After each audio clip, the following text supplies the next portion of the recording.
Hallelujah, hallelujah. ಇದೇ ಮೊದಲನೆಯ ಬಾರಿ ನಾನು ಫೇಸ್ಬುಕ್ ಲೈವ್ ಸಂದೇಶ ಕೊಡುತ್ತಿರೋದು. ಇದಕ್ಕಿಂತ ಮೊದಲು ಅನೇಕ ಬಾರಿ ನಾನು ಸಭೆಯಲ್ಲಿ ಅನೇಕ ಸಂದೇಶಗಳನ್ನು, ದೇವರ ವಾಕ್ಯವನ್ನು ಕೊಟ್ಟಿದ್ದೇನೆ. ಆದರೆ ಫೇಸ್ಬುಕ್ ಲೈವ್ ಆ ರೀತಿಯ ಸಮಯ ಈಗ ಅದನ್ನು ಮೊದಲನೆಯ ಬಾರಿಗೆ ನಾನು ಕೊಡುತ್ತಿರೋದು. ದೇವರಿಗೆ ಮಹಿಮೆಯಾಗಲಿ. ದೇವರು ಯಾವ ಸಮಯದಲ್ಲಿ ಯಾರಿಗೆ ಹೇಗೆ ಉಪಯೋಗಿಸ್ತಾನೆ ಎಂದು ಗೊತ್ತಿಲ್ಲ. ಸೊ ಈ ಸಮಯದಲ್ಲಿ ದೇವರು ನನಗೆ ಈ ವಾಕ್ಯವನ್ನು ಕೊಡಲು ಈ ಸಮಯವನ್ನು ನನಗೆ ಗೊತ್ತು ಮಾಡಿದ್ದಾನೆ. ಅದು ಥ್ರೂ ಟೆಂಪಲ್ ಆಫ್ ಟ್ರಿನಿಟಿ. ಅದನ್ನು ಮಾತ್ರ ನನಗೆ ಗೊತ್ತಿದೆ. ದೇವರಿಗೆ ನಾನು ಕೃತಜ್ಞತೆಗಳನ್ನು ಸಲ್ಲಿಸ್ತೇನೆ. ಈ ಫೇಸ್ಬುಕ್ ಲೈವ್ ನೋಡ್ತಿರುವ ಪ್ರತಿಯೊಬ್ಬರು ನೀವು ಖಂಡಿತವಾಗಲೂ ಆಶೀರ್ವಾದವನ್ನು ಹೊಂದುತ್ತೀರಿ. ಈ ವಾಕ್ಯ ಕೊಡುವಂಥದ್ದು ಆಗಲಿ, ಸಂದೇಶವಾಗಲಿ ಅನೇಕ ಜನರಿಗೆ ನೀವು ತಲುಪಿಸಿ, ಅನೇಕ ಜನರು ನೋಡುವಂತೆ ಮಾಡಿ, ಅವರು ಸಹ ಆಶೀರ್ವಾದ ಹೊಂದಲಿ. Hallelujah, hallelujah. ಇವತ್ತಿನ ಸಮಯ ಎಲ್ಲರಿಗೂ ಗೊತ್ತಿರುವ ಹಾಗೆ ಇಡೀ ಲೋಕಕ್ಕೆ ಕೊರೋನಾ ವೈರಸ್ ಬಂದು ಇಡೀ ಲೋಕವೇ ತತ್ತರಿಸಲ್ಪಟ್ಟಿದೆ. ಈ ದೇಶದ ಜನರಾಗಲಿ, ಲೋಕದಲ್ಲಿ ಅನೇಕ ಜನರು ಕಷ್ಟದಲ್ಲಿದ್ದಾರೆ, ದುಃಖದಲ್ಲಿದ್ದಾರೆ, ನೋವಿನಲ್ಲಿದ್ದಾರೆ, ವೇದನೆಯಲ್ಲಿದ್ದಾರೆ, ಅಳುತ್ತಿದ್ದಾರೆ. ಯಾರಪ್ಪ ನನಗೆ ಸಂತೈಸುತ್ತಾರೆ? ಯಾರು ನನಗೆ ಭವಿಷ್ಯವು, ನನಗೆ ಯಾರು ಈ ಸಮಯದಲ್ಲಿ ನನ್ನ ಭಾರವನ್ನು ಹೊತ್ತುಕೊಳ್ಳುತ್ತಾರೆ ಎಂದು ಅನೇಕರು ಎದುರು ನೋಡುತ್ತಿದ್ದಾರೆ. ನನ್ನ ಪ್ರೀತಿಯ ಸಹೋದರ ಸಹೋದರಿಯರೇ, ನಿಮಗೆ ಹೇಳುವುದೇನೆಂದರೆ, ಯೇಸು ಕ್ರಿಸ್ತನು ನಿಮ್ಮ ಭಾರವನ್ನು ಹೊತ್ತುಕೊಳ್ಳುವವನಾಗಿದ್ದಾನೆ. ಹಲ್ಲೆಲೂಯಾ. ದೇವರ ವಾಕ್ಯ ಹೇಳುತ್ತದೆ, ನಿನ್ನ ಚಿಂತಾ ಭಾರವನ್ನು ನನಗೆ ವಹಿಸು, ನಾನು ಅದನ್ನು ಹೊತ್ತುಕೊಳ್ಳುವೆನು ಅಂತ ಹೇಳಿ. ಸೊ ಆ ರೀತಿಯಲ್ಲಿ ಈ ಕೊರೋನಾ ಒಂದು ವೈರಸ್ ಬಂದು ಅನೇಕರ ಜೀವಿತವನ್ನು ಮೇಲುಗಡೆ ಮಾಡಿದೆ. ಭವಿಷ್ಯದ ಕುರಿತು ಹೆದರಿಕೆ ಉಂಟಾಗಿದೆ. ಹೆದರಿಕೆಯಿಂದ ಇದ್ದಾರೆ ಇವತ್ತು. ಮಕ್ಕಳ ಭವಿಷ್ಯ ಏನು, ನಮ್ಮ ಭವಿಷ್ಯ ಏನು, ನಾವು ಹೇಗೆ ಜೀವಿಸುವುದು, ಆದಾಯ ಎನ್ನುವಲ್ಲ. ಆದರೆ ದೇವರ ವಾಕ್ಯವು ಹೇಳುತ್ತದೆ, ಹೆದರಬೇಡ, ಫಿಯರ್ ನಾಟ್. ಹೆದರಬೇಡ, ಫಿಯರ್ ನಾಟ್. ನಾನು ಕಳೆದ ಶುಕ್ರವಾರವೂ ಇದೇ ವಾಕ್ಯವನ್ನು ನಾನು ಸಭೆಗೆ ಕೊಟ್ಟಿದ್ದೇನೆ. ಹೆದರಬೇಡ ಎಂಬ ವಾಕ್ಯವು ಬೈಬಲ್ನಲ್ಲಿ 365 ಬಾರಿ, ಅಂದ್ರೆ ಅನೇಕ ಸಂದರ್ಭಗಳಲ್ಲಿ ಆತನ ಜನರನ್ನು ಕುರಿತು, ಆತನ ಸೇವಕರನ್ನು ಕುರಿತು ದೇವರು ಹೇಳುವಂಥದ್ದು, ಭಯಪಡಬೇಡ, ಹೆದರಬೇಡ, ಅಂಜಬೇಡ, ನಾನೇ ನಿನ್ನೊಟ್ಟಿಗಿದ್ದೇನೆ, ನಿನ್ನನ್ನು ನಡೆಸುತ್ತೇನೆ ಎಂದು ಹೇಳಿ ಬೈಬಲ್ನಲ್ಲಿ 365 ಬಾರಿ ಈ ಸತ್ಯ ವಾಕ್ಯದಲ್ಲಿ ನಾವು ನೋಡಿದ್ದೇವೆ. ಬೇರೆ ಬೇರೆ ಸಂದರ್ಭಗಳಲ್ಲಿ, ಬೇರೆ ಬೇರೆ ಮಾತಿನಲ್ಲಿ ಹೇಳಿದ್ದಾರೆ. ಹಾಗಾದ್ರೆ ಹೆದರಬೇಡ ಎಂಬುವಂತ ವಾಕ್ಯ ಹೇಳಬೇಕಾದ್ರೆ ಅದರ ಹಿಂದೆ ವಾಗ್ದಾನವು ಸಹಿತವಾಗಿ ಆ ಮಾತನ್ನು ಆಡುವಂತದ್ದಾಗಿರುತ್ತದೆ. ನೀವು ಗಮನಿಸಬೇಕು ಹೇಗೆ ಅದು. ಯಾಕಂದ್ರೆ ನಾವು ಯಾರಿಗಾದ್ರೂ ಹೆದರಬೇಡ ಅಂತ ಹೇಳಿದ್ರೆ, ನಾವು ಹೆದರಬೇಡ ಅಂತ ಹೇಳಿ ನಾವು ಸುಮ್ಮನೆ ಹೋದ್ರೆ ಏನಾಗುತ್ತದೋ, ಅದು ಏನಕ್ಕಾದ್ರೂ ಉಪಯೋಗ ಬರುತ್ತಾ? ಅದು ಹೆದರಬೇಡ ಅಂತ ಹೇಳಿ ಕೈ ಕೊಟ್ಬಿಟ್ಟು ಹೋದ್ರೆ, ಹೆದರಬೇಡ, ನಾನು ನಿನ್ನೊಟ್ಟಿಗಿದ್ದೇನೆ ಎಂದು ಹೇಳುವಂಥದ್ದು ಧೈರ್ಯ ಕೊಡುವಂತದ್ದಾಗುತ್ತದೆ. ಹಲ್ಲೆಲೂಯಾ. ಹಲ್ಲೆಲೂಯಾ. ಸುಮ್ಮನೆ ಹೆದರಬೇಡ ಅಂತ ಹೇಳಿ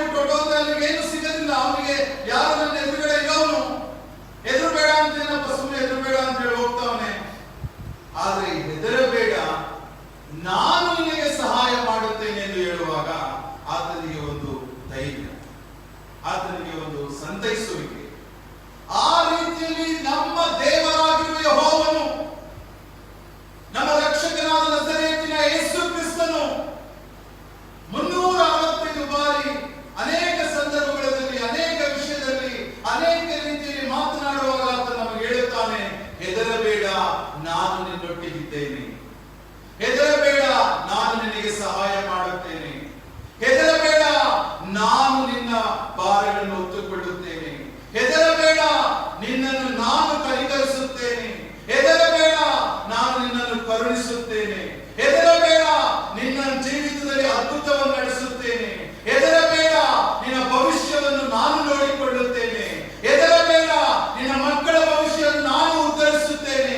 ಹೆದರಬೇಡ, ನಾನು ನಿನ್ನ ಉದ್ಧಾರಕನು ಎಂದು ಹೇಳಿ ಯೇಸು ಕ್ರಿಸ್ತನು, ದೇವರಾಗಿರುವ ಯೆಹೋವನು ಅನೇಕ ರೀತಿಯಲ್ಲಿ ಹೆದರಬೇಡ ಎಂಬ ವಾಕ್ಯಗಳನ್ನು ನಮಗೆ ಹೇಳುವವನಾಗಿದ್ದಾನೆ.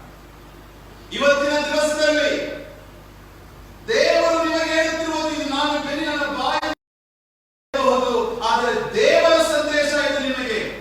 ಇವತ್ತಿನ ಈ ಕೊರೋನಾ ಎಂಬ ಒಂದು ವೈರಸ್ ಬಂದು ಇಡೀ ಲೋಕವೇ ತತ್ತರಿಸಿರುವಾಗ ಈ ವಾಕ್ಯವು ನಿಮಗೆ, ನೀವು ತಿಳಿದುಕೊಳ್ಳಿ, ನಿಮಗೆ ಹೇಳುತ್ತದೆ, ಹೆದರಬೇಡ.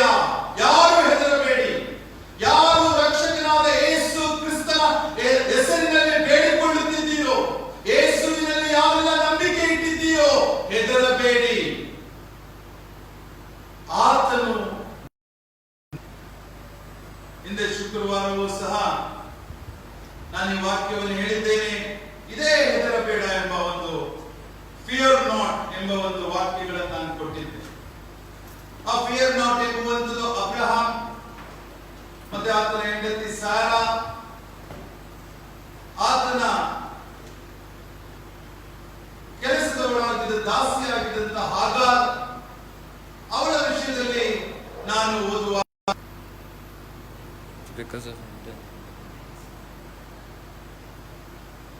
ಈ ರೀತಿ ಓದುವಾಗ ಸಹ ನಾನು ಕೊಟ್ಟಿದ್ದೆ.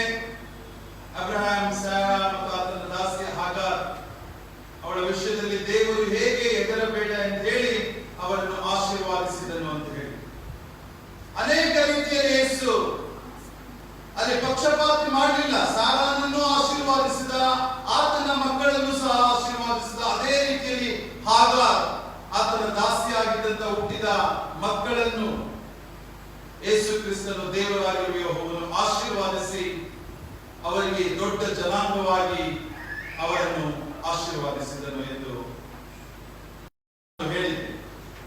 ಸೊ ನಮಗೆ ಬರುವ ಕಷ್ಟಗಳು, ನೋವುಗಳು, ದುಃಖಗಳು ಯಾಕಾಗಿ ಬರುತ್ತದೆ ಎಂದು ಓದುವಾಗಲೂ ಸಹ ನಾನು ನಿಮಗೆ ತಿಳಿಸಿಕೊಟ್ಟಿದ್ದೆ. ಎಕ್ಸಡಸ್ ವಾಕ್ಯದಲ್ಲಿ ನಾನು ಅದನ್ನು ಲಾಸ್ಟ್ ಟೈಮ್ ತಿಳಿಸಿದೆ. ಅದನ್ನೇ ನಾನು ಸ್ವಲ್ಪ ಕಂಟಿನ್ಯೂ ಮಾಡಿ ಮುಂದಕ್ಕೆ ಹೋಗ್ತೇನೆ ನೆಕ್ಸ್ಟ್ 2 ಅಧ್ಯಾಯದಲ್ಲಿ. ಯಾಕಂತ ಹೇಳಿದ್ರೆ ಇದು ದೇವರು ಹೇಗೆ ತನ್ನ ಹೆದರಬೇಡ ಅಂತ ಹೇಳಿ ವಾಕ್ಯ ಅಧ್ಯಾಯದ ಮುಖಾಂತರ 1ರಿಂದ 1 ನೆಕ್ಸ್ಟ್ ಹೇಳ್ಕೊಂಡೇ ಬರ್ತಾನೆ ಅಂತ ಹೇಳಿ ನಾನು ಹೇಳಿದ ರೀತಿಯಲ್ಲಿ ಈಗ ಮತ್ತೆ ಎಕ್ಸಡಸ್ 20ನೇ ಅಧ್ಯಾಯ 20ನೇ ವಾಕ್ಯ ನಾನು ಓದಿಸುತ್ತೇನೆ. ಸೊ ಈಗ ದೇವರ ವಾಕ್ಯಕ್ಕೆ ಈ ವಾರದಲ್ಲಿ ನಾನೀಗ ಕೊಡುವಂತ ವಾಕ್ಯ ಯಾವುದಂತ ಹೇಳಿದ್ರೆ, ಮೊದಲನೆಯದಾಗಿ ಮತ್ತೆ ನಾನು ಫಿಯರ್ ನಾಟ್ ಎಂಬ ವಾಕ್ಯದಿಂದಲೇ ನಾನು ಶುರು ಮಾಡ್ತೇನೆ.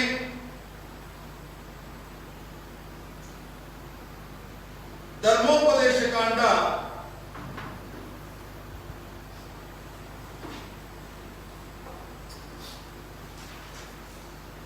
20ನೇ ಅಧ್ಯಾಯ 2 ಮತ್ತು 3ನೇ ವಾಕ್ಯ. ಯಾರಾದ್ರೂ ಓದಿ.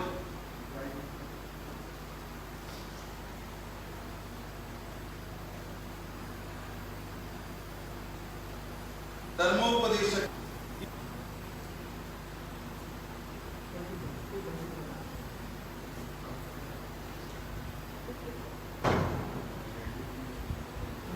ಓದಿ. ಭಯಪಡಬಾರದು, ನಿಮ್ಮ ದೇವರಾದ ಯೆಹೋವನು ತಾನೇ ನಿಮ್ಮ ಸಂಗಡ ಇದ್ದು ಶತ್ರುಗಳೊಡನೆ ನಿಮಗೋಸ್ಕರ ಯುದ್ಧ ಮಾಡಿ ನಿಮಗೆ ಜಯವನ್ನುಂಟು ಮಾಡುವನು ಎಂದು ಹೇಳಬೇಕು.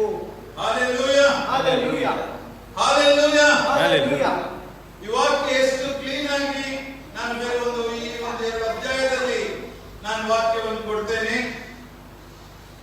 ಈ ವಾಕ್ಯ ಹೇಳುವ ರೀತಿಯಲ್ಲಿ, ನಿಮಗೆ ಕಾಳಗ ಸಮೀಪಿಸಿದಾಗ ಯಾಜಕನು ಮುಂದೆ ಬಂದು ಭಟರಿಗೆ ಇಸ್ರಾಯೇಲರೇ ಕೇಳಿರಿ.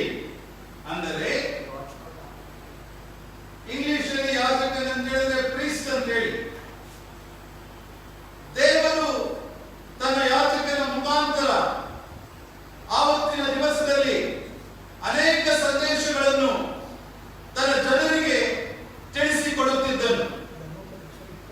ಆತನ ಯಾಜಕನ ಮುಖಾಂತರ ಅನೇಕ ಈ ಒಂದು ಆದಿಕಾಂಡದಿಂದ ನಾವು ಸ್ಯಾಮುವೇಲ್ ತನಕ ಓದ್ಕೊಂಡು ಬರ್ತಾ ಇದ್ದಾಗ ನಾವು ಅನೇಕ ಸಮಯದಲ್ಲಿ ನೋಡುವುದೇನೆಂದ್ರೆ, ಅಲ್ಲಿ ದೇವರ ಸೇವಕನೇ ಆ ಒಂದು ಎಲ್ಲಾ ಸಂದೇಶದಲ್ಲಿದ್ದು ಯುದ್ಧಗಳನ್ನು ಮಾಡುವಾಗ ಆತನೇ ಅವರನ್ನು ಒಂದು ಎಲ್ಲದಕ್ಕೂ ಸಿದ್ಧ ಮಾಡುತ್ತಿದ್ದಂಥದ್ದು. ಮೊದಲನೇದಾಗಿ ಸೌಲನು ರಾಜನ್ ಬಂದಿದ್ದು, ಅದು ಸಮುವೇಲ್ ಒಂದು ಪ್ರವಾದಿ ಆದ್ಮೇಲೆ ಸೌಲನ್ ಬರ್ತಾನೆ. ಸೊ ಇದು ಇಸ್ರಾಯೇಲ್ ಈಜಿಪ್ಟಿಂದ ಇಸ್ರಾಯೇಲ್ ಕಾನಾನ್ ದೇಶಕ್ಕೆ ಬರುವಾಗ ಮಾರ್ಗ ಮಧ್ಯದಲ್ಲಿ ದೇವರು ತನ್ನ ಯಾಜಕನ ಮುಖಾಂತರ ಈ ವಾಕ್ಯವನ್ನು ತಿಳಿಸುವಂಥದ್ದು. ನಿಮಗೆ ಕಾಳಗ ಸಮೀಪಿಸಿದಾಗ ಯಾಜಕನು ಮುಂದೆ ಬಂದು ಭಟರಿಗೆ ಇಸ್ರಾಯೇಲರೇ ಕೇಳಿರಿ, ನೀವು ಈಗ ಶತ್ರುಗಳನ್ನೇ ಯುದ್ಧ ಮಾಡುವ ಕಾಲ ಸಮೀಪಿತಷ್ಟೇ. ನೀವು ಎದೆಗೆಡಬಾರದು, ದಿಗಿಲು ಪಡಬಾರದು, ನಡುಗಬಾರದು, ಶತ್ರುಗಳಿಗೆ ಭಯಪಡಬಾರದು. ನಿಮ್ಮ ದೇವರಾದ ಯೆಹೋವನು ತಾನೇ ನಿಮ್ಮ ಸಂಗಡ ಇದ್ದು ಶತ್ರುಗಳೊಡನೆ ನಿಮಗೋಸ್ಕರ ಯುದ್ಧ ಮಾಡಿ ನಿಮಗೆ ಜಯವನ್ನುಂಟು ಮಾಡುವನು ಎಂದು ಹೇಳಬೇಕು. ಹಾಲೆಲೂಯಾ.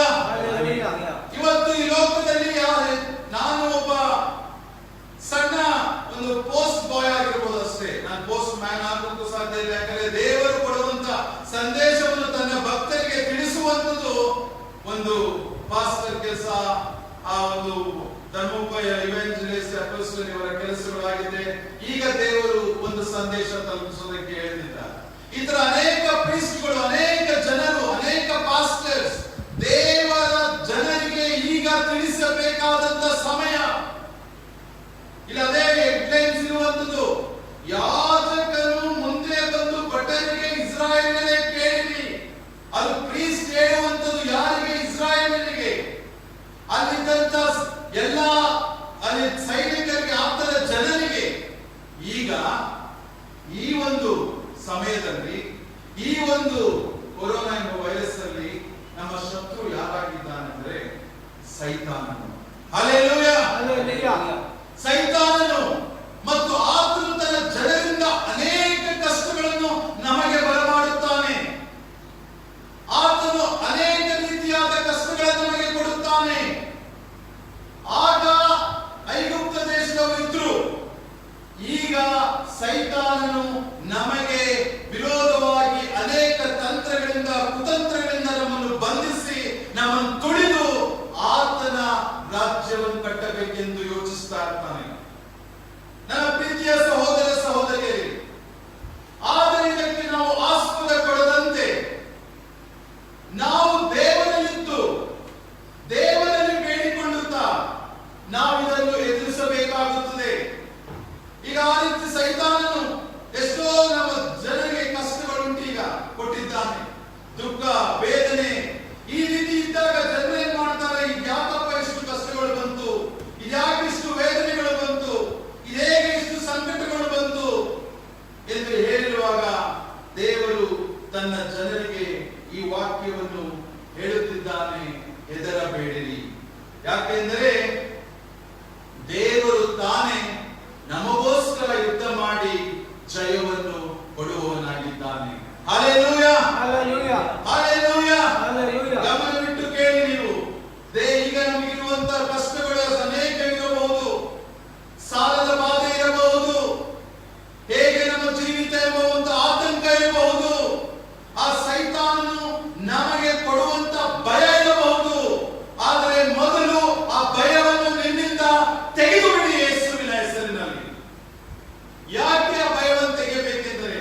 ಸೈತಾನನಾಗಿರ್ತಾನೆ.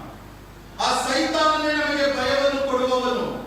ಆ ಭಯ ಯಾರೆಲ್ಲ ಯೇಸುವಿನಲ್ಲಿ ಇರುತ್ತಾರೋ, ಯಾರೆಲ್ಲ ಯೇಸುವಿನಲ್ಲಿದ್ದು ದೇವರ ವಾಕ್ಯದೊಟ್ಟಿಗೆ ನಡೆಯುತ್ತಿರುತ್ತಾರೋ ಅವರಿಗೆ ಭಯ ಬರುವುದಿಲ್ಲ. ಯಾಕೆಂದರೆ ನನ್ನ ಬಲದಾಗಡಿಯಲ್ಲಿ ದೇವರಿದ್ದಾನೆ ಎಂಬ ಒಂದು ಪೂರ್ಣ ನಂಬಿಕೆ ಇರಬೇಕು. Hallelujah, hallelujah, hallelujah, hallelujah. ಆ ಪೂರ್ಣ ನಂಬಿಕೆ ತನ್ನ ದೇವರನ್ನು ನಂಬುವ ಪ್ರತಿಯೊಬ್ಬರಿಗೂ ಇರಬೇಕು. ಆ ಭಯವು ಯಾರಿಗೂ ಇರಬಾರದು. ಆ ಭಯದಿಂದ ಮೊದಲು ಸೈತಾನನು ನಮ್ಮನ್ನು ಅಟ್ಯಾಕ್ ಮಾಡ್ತಾನೆ. ಆ ಭಯದಿಂದ ನಮ್ಮನ್ನು ಕುಗ್ಗಿಸುತ್ತಾನೆ ಮೊದಲು. ಆ ಭಯದಿಂದ ನಮಗೆ ಏನ್ ಮಾಡ್ತಾನೆ, ನೀನೇನು ಮಾಡ್ಕೊಳ್ಳೋಕ್ಕಾಗೋದಿಲ್ಲ, ಮುಂದೆ ನಿನಗೆ ಏನು ಕೆಲಸ ಇಲ್ಲ, ನೀನು ಮುಂದೆ ಏನೂ ಮಾಡೋಕ್ಕಾಗೋದಿಲ್ಲ, ನಿನ್ನ ಕೈಲಿ ಏನೂ ಆಗೋದಿಲ್ಲ ಎಂಬ ಒಂದು ಭಯದ ವಾತಾವರಣವನ್ನು ಫಸ್ಟ್ ಸೃಷ್ಟಿ ಮಾಡ್ತಾನೆ. ಯಾರು ಆ ಭಯಕ್ಕೆ ಎದುರ್ತಾರೋ ಅವರಿಗೆ ಅಟ್ಯಾಕ್ ಮಾಡ್ತಾನೆ. ಇನ್ನು ಹೆಚ್ಚಿನ ಭಯ ಕೊಡುತ್ತಾನೆ, ಇನ್ನು ಹೆಚ್ಚಿನ ಭಯದಲ್ಲಿ ತೂಗುತ್ತಾನೆ. ನನ್ನ ಪ್ರೀತಿಯ ವಿಶ್ವಾಸಿಗಳೇ, ನಿಮ್ಮ ಪೂರ್ಣ ನಂಬಿಕೆ ಯೇಸುವಿನಲ್ಲಿದ್ದಾಗ ಆ ಭಯವು ನಿಮ್ಮಿಂದ ಬಿಟ್ಟು ಹೋಗಲಿ. ಆ ಭಯವು ನಿಮ್ಮ ಹೃದಯದಲ್ಲಿ ಇಲ್ಲದೆ ಹೋಗಲಿ. ನಿಮ್ಮ ಹೃದಯವು ಧೈರ್ಯದಿಂದಿರಲಿ. ಯಾಕೆಂದರೆ ಈ ವಾಕ್ಯವನ್ನು ದಯಪಾಲಿಸಿರುವುದು ದೇವರು ನಮ್ಮ ಪರವಾಗಿ ಯುದ್ಧ ಮಾಡುವವನಾಗಿದ್ದಾನೆ. ವಾಕ್ಯ ಎಷ್ಟು ಕ್ಲೀನ್ ಆಗಿ ಹೇಳ್ತದೆ ನೋಡಿ, ನೀವು ಶತ್ರುಗಳಲ್ಲಿ ಯುದ್ಧ ಮಾಡುವ ಕಾಲ ಸಮೀಪಿಸಿದ್ದಷ್ಟೇ. ಅಂದರೆ ಈಗಿನ ಕಾಲದಲ್ಲಿ ಆ ಸೈತಾನನೊಟ್ಟಿಗೆ ಮಾಡುವ ಯುದ್ಧವು ಸಮೀಪಿಸಿದಷ್ಟೇ ಎಂದು ನೆನೆಸಿಕೊಳ್ಳಿರಿ. ಈಗ ಮಾಡುವ ಅನೇಕ ತಂತ್ರ ಕುತಂತ್ರಗಳು ನಿಮ್ಮ ವಿರುದ್ಧವಾಗಿ ಬರುತ್ತಿದ್ದರೆ ಅದು ಸೈತಾನನು ಈಗ ಕ್ರಿಯೆ ಮಾಡುತ್ತಿದ್ದಾನೆಂದು ಎಣಿಸಿರಿ. ನೀವು ಎದೆಗೆಡಬಾರದು. ದೇವರ ವಾಕ್ಯವು ಹೇಳುವಂಥದ್ದು, ನೀವು ಎದೆಗೆಡಬಾರದು, ದಿಗಿಲು ಪಡಬೇಡಿ, ದಿಗಿಲು ಪಡಬಾರದು. ಎಂತ ಬ್ಯೂಟಿಫುಲ್ ವರ್ಡ್ಸ್ ನೋಡಿ. ನಡುಗಬಾರದು. ನಡುಗ ಉಂಟಾಗಿ ಅಯ್ಯೋ ದೇವರೇ ನಾನು ಏನಪ್ಪ ಮಾಡಲಿ ಅಂತ ಹೇಳಿ ಎಲ್ಲಿ ಕುಳಿತುಕೊಳ್ಳುವಂಥದ್ದಲ್ಲ. ನಡುಗಬಾರದು. ಶತ್ರುಗಳಿಗೆ ಭಯಪಡಬಾರದು. Hallelujah, hallelujah. ಶತ್ರು ಅಂದ್ರೆ ಇವತ್ತಿನಲ್ಲಿ ಸೈತಾನನು. ಆ ಸೈತಾನನು ಅನೇಕ ಜನರನ್ನು ನಮ್ಮ ವಿರೋಧವಾಗಿ ಎಬ್ಬಿಸುತ್ತಾನೆ. ಅನೇಕ ಶತ್ರುಗಳನ್ನು ನಮ್ಮ ವಿರೋಧವಾಗಿ ಎಬ್ಬಿಸುತ್ತಾನೆ. ಅವನನ್ನು ನೋಡಿ ನೀವು ಏನ್ ಮಾಡಬಾರದು? ಹೆದರಬಾರದು. ಆ ನಿಮ್ಮ ವೈರಿ ಶತ್ರುಗಳನ್ನು ನೋಡಿ ಭಯಪಡಬಾರದು. ಅವನು ಏನು ಮಾಡ್ಕೊಳ್ಳೋದಕ್ಕಾಗೋದಿಲ್ಲ. ಯಾಕೆಂದ್ರೆ ದೇವರೇ ನಿಮ್ಮ ಸಂಗಡ ಇದ್ದು ನಿಮಗೋಸ್ಕರ ಯುದ್ಧ ಮಾಡುತ್ತೇನೆ ಎಂದು ಹೇಳುವಾಗ ಯಾಕಾಗಿ ಆ ಭಯ? ನನ್ನ ಪ್ರಿಯರೇ, ನಮ್ಮಲ್ಲಿರುವ ಆತನು ದೊಡ್ಡವನೆಂದು ಹೇಳುವಾಗ ನಾವು ಈ ಸೈತಾನನ ಮತ್ತು ಅವನ ಶತ್ರು ವೈರಿಗಳು ವಿರೋಧಿಗಳು ನಮ್ಮನ್ನು ಏನ್ ಮಾಡಿಕೊಳ್ಳೋದಕ್ಕೆ ಸಾಧ್ಯ ಎಂದು ನೀವು ಹೇಳಬೇಕು. ಅದೇ ಈ ಸತ್ಯವೇದದಲ್ಲಿ ಹೇಳುತ್ತಿರುವಂಥದ್ದು. ನೀವು ಅನೇಕರಿಗೆ ಹೇಳಬೇಕು, ನನ್ನ ಜೊತೆ ದೇವರಿದ್ದಾರೆ, ನನ್ನ ದೇವರಾಗಿರುವ ಯೆಹೋವನು ನನ್ನ ಜೊತೆ ಇದ್ದು ಯುದ್ಧ ಮಾಡುತ್ತಾನೆ ಎಂದು ಒಬ್ಬರಿಗೊಬ್ಬರು. ಮನೆಯಲ್ಲಿ ಯಾರಾದರೂ ಭಯಭೀತಿಯಲ್ಲಿದ್ದರೆ, ನಿಮ್ಮ ಸ್ನೇಹಿತರು ಭಯಭೀತಿಯಲ್ಲಿದ್ದರೆ, ಅಥವಾ ನಿಮ್ಮ ಅಣ್ಣ ತಮ್ಮಂದಿರೇ ಭಯಭೀತಿಯಲ್ಲಿದ್ದರೆ, ಅಥವಾ ನಿಮ್ಮ ಬಂಧು ಬಳಗದವರು ಭಯಭೀತಿಯಲ್ಲಿದ್ದರೆ, ನೀವು ಅವರಿಗೆ ಈ ವಾಕ್ಯವನ್ನು ಹೇಳಿ, ಈ ವಾಕ್ಯದಿಂದ ಅವರನ್ನು ಬಲಪಡಿಸಿ, ಈ ವಾಕ್ಯವನ್ನು ಕುರಿತು ಅವರಿಗೆ ಹೇಳಿ, ನನ್ನ ದೇವರಾಗಿರುವ ಯೆಹೋವನು ರಕ್ಷಕನಾದ ಯೇಸು ಕ್ರಿಸ್ತನು ನಿಮ್ಮೊಟ್ಟಿಗಿದ್ದು ಯುದ್ಧ ಮಾಡಿ ನಿಮಗೆ ಸಂತೈಸಿ ನಿಮ್ಮನ್ನು ಆಶೀರ್ವಾದಿಸುತ್ತಾನೆ ಎಂದು ಹೇಳಿ. Hallelujah, hallelujah. ಆ ರೀತಿಯಾಗಿ ನಾವು ಇರಬೇಕಾಗುತ್ತದೆ. ನನ್ನ ಪ್ರೀತಿಯ ವಿಶ್ವಾಸಗಳೇ, ಖಂಡಿತವಾಗಲು ಅನೇಕ ರೀತಿಯಲ್ಲಿ ನಮಗೆ ಭಯದ ವಾತಾವರಣ ಇರಬಹುದು. ಆದರೆ ಈ ವಾಕ್ಯದಿಂದ ದೇವರು ಭಯಪಡಬೇಡಿ ಎಂದು ಖಂಡಿತವಾಗಲು ನಿಮ್ಮೆಲ್ಲರಿಗೂ ಹೇಳುತ್ತಿದ್ದಾರೆ. ಮತ್ತೆ ನಾವು ಹಾಗಾದ್ರೆ ಏನ್ ಮಾಡಬೇಕು? ಹಾಗಾದ್ರೆ ಇಂಥ ಕಷ್ಟದಲ್ಲಿ, ಇಂಥ ದುಃಖದಲ್ಲಿ, ಈ ರೀತಿ ನಮ್ಮ ಬಳಿಯಲ್ಲಿ ದುಡ್ಡೇ ಇಲ್ಲ, ಈ ವಾಕ್ಯದಿಂದ ನಾವೇನು ಮಾಡಬೇಕು ಅಂತ ನಾವು ನೋಡ್ಬೇಕಾದ್ರೆ, ದೇವರು ತನ್ನ ಮಕ್ಕಳಿಗೆ, ತನ್ನ ನಂಬುವ ಜನರಿಗೆ ಉಪದೇಶವನ್ನು ಸತ್ಯವೇದವನ್ನು ಓದುವ ಜನರಿಗೆ ಮತ್ತೊಂದು ವಾಕ್ಯ ಕೊಡ್ತಾನೆ. ಧರ್ಮೋಪದೇಶ ಕಾಂಡ 31ನೇ ಅಧ್ಯಾಯ 6ನೇ ವಾಕ್ಯ ನೋಡಿ.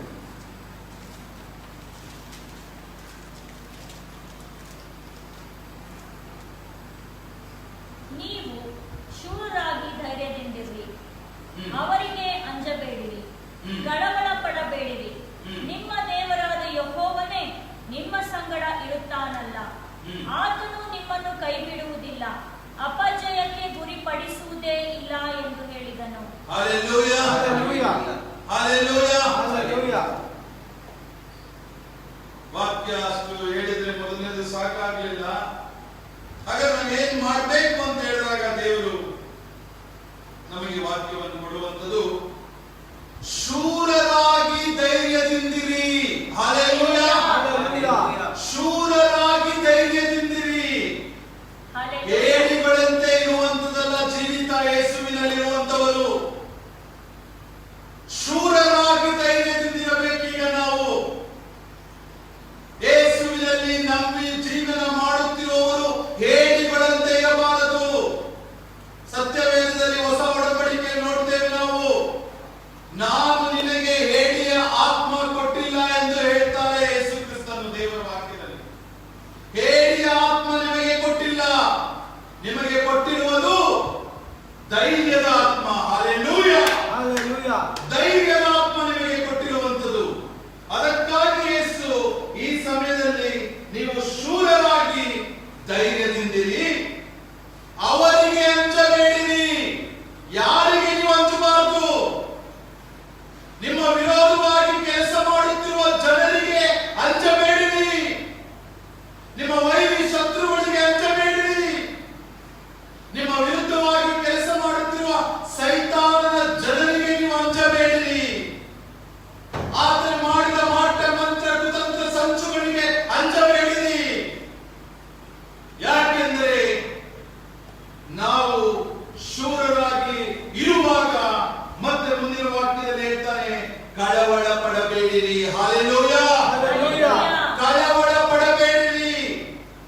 ಕಳವಳದಿಂದ ಕೂಡಿರುವಂತ ಸನ್ನಿವೇಶ ನಿಮ್ಮದಾಗಿರಬಹುದು, ನಮ್ಮದಾಗಿರಬಹುದು, ನನ್ನದು ಅದೇ, ನಿಮ್ಮದು ಅದೇ. ಆದ್ರೆ ಯೇಸು ನಮ್ಮನ್ನು ಬಲಪಡಿಸುತ್ತಿರುವುದು ಈ ವಾಕ್ಯದ ಮುಖಾಂತರ, ಕಳವಳ ಪಡಬೇಡಿರಿ. Hallelujah, hallelujah. ನಿಮ್ಮ ದೇವರಾದ ಯೆಹೋವನೇ ನಿಮ್ಮ ಸಂಗಡ ಇರುತ್ತಾನಲ್ಲ. ಹಲ್ಲೆಲೂಯಾ. ಹಲ್ಲೆಲೂಯಾ. ಇದಕ್ಕಿಂತ ಹೆಚ್ಚಿನ ವಾಕ್ಯ ನಿಮ್ಗೆ ಏನ್ ಬೇಕು? ಬೇಡ. ನಿಮಗೆ ಇದಕ್ಕಿಂತ ಹೇಳುವಂತವ್ರು ಯಾರಿದ್ದಾರೆ ಈ ಲೋಕದಲ್ಲಿ? ಹಲ್ಲೆಲೂಯಾ. ಗಂಡನ ಇವತ್ತು ಹೆಂಡತಿಗೆ ಸ್ವಲ್ಪ ವರ್ಷ ಇರ್ಬೋದು, ಸತ್ತು ಹೋಗ್ಬೋದು. ಇವತ್ತಿನ ಮುಂದಿನ ದಿವಸಗಳು ಏಸು ಯಾರಿರ್ಬೋದು, ಯಾರಿಲ್ಲ ಅಂತ. ಆದ್ರೆ ದೇವರು ನಂಬಿರುವವರಿಗೆ ದೇವರು ಹೇಳುವಂತ ವಾಕ್ಯ, ದೇವರಾದ ಯೆಹೋವನೇ ನಿಮ್ಮ ಸಂಗಡ ಇರುತ್ತಾನಲ್ಲ. ಹಲ್ಲೆಲೂಯಾ. ಹಲ್ಲೆಲೂಯಾ. ಆತನು ನಿಮ್ಮನ್ನು ಕೈ ಬಿಡುವುದಿಲ್ಲ. ಹಲ್ಲೆಲೂಯಾ. ದೇವರಿಗೆ ಜೋರಾಗಿ ಒಂದು ಚಪ್ಪಾಳೆ ಮಾಡಿ. ಹಲ್ಲೆಲೂಯಾ. ಆತನು ನಿಮ್ಮನ್ನು ಕೈ ಬಿಡುವುದಿಲ್ಲ, ಅಪಜಯಕ್ಕೆ ಗುರಿಪಡಿಸುವುದೇ ಇಲ್ಲ. ಇವರಲ್ಲಿ ಪಡಿಸುವುದು ಇಲ್ಲ ಅನ್ನೋದಕ್ಕೂ ಗುರಿಪಡಿಸುವುದೇ ಇಲ್ಲ ಎಂಬುದಕ್ಕೂ ನೀವು ವಾಕ್ಯ ಡಿಫರೆನ್ಸ್ ನೋಡಿ. ಹಲ್ಲೆಲೂಯಾ. ನಿಮಗೆ ಅಪಜಯಕ್ಕೆ ಆತನು ಗುರಿಪಡಿಸುವುದೇ ಇಲ್ಲ ಅಂತೆ. ಗುರಿಪಡಿಸುವುದಕ್ಕೂ ಪಡಿಸುವುದೇ ಎಂಬುದಕ್ಕೂ ವ್ಯತ್ಯಾಸ ತಿಳ್ಕೊಳ್ಳಿ. ದೇವರು ಎಂತ ಅದ್ಭುತ ಸ್ವರೂಪ, ಯಾವ ರೀತಿ ವಾಕ್ಯವನ್ನು ನಮಗೆ ದಯಪಾಲಿಸಿದ್ದಾನೆ ಎಂದು ನೀವು ಯೋಚಿಸಿ ನೋಡ್ರಿ. ಇದು ಯಾವ ಗ್ರಂಥದಲ್ಲಿ ಹೇಳಿಲ್ಲ, ಸತ್ಯವೇದದ ಗ್ರಂಥದಲ್ಲಿ ಹೇಳಿರುವಂತದ್ದು. ದೇವರಾಗಿರುವ ಯೇಸು ಕ್ರಿಸ್ತನ ಕೃಪೆಯೊಟ್ಟಿಗೆ ಈ ವಾಕ್ಯಗಳು ನಮಗೆ ಸಿಕ್ಕಿರುವಂತದ್ದು. ನನ್ನ ಪ್ರಿಯ ವಿಶ್ವಾಸಿಗಳೇ, ನನ್ನ ಪ್ರೀತಿಯ ಜನರೇ, ಈ ವಾಕ್ಯಗಳನ್ನು ಇಟ್ಟುಕೊಂಡಿರುವ ನಾವು ಯಾವುದಕ್ಕೂ ಹೆದರದಂತೆ, ಯಾವುದಕ್ಕೂ ಭಯಪಡದಂತೆ, ಯಾವ ನಮ್ಮ ಭವಿಷ್ಯವನ್ನು ಕುರಿತು ಹೆದರದಂತೆ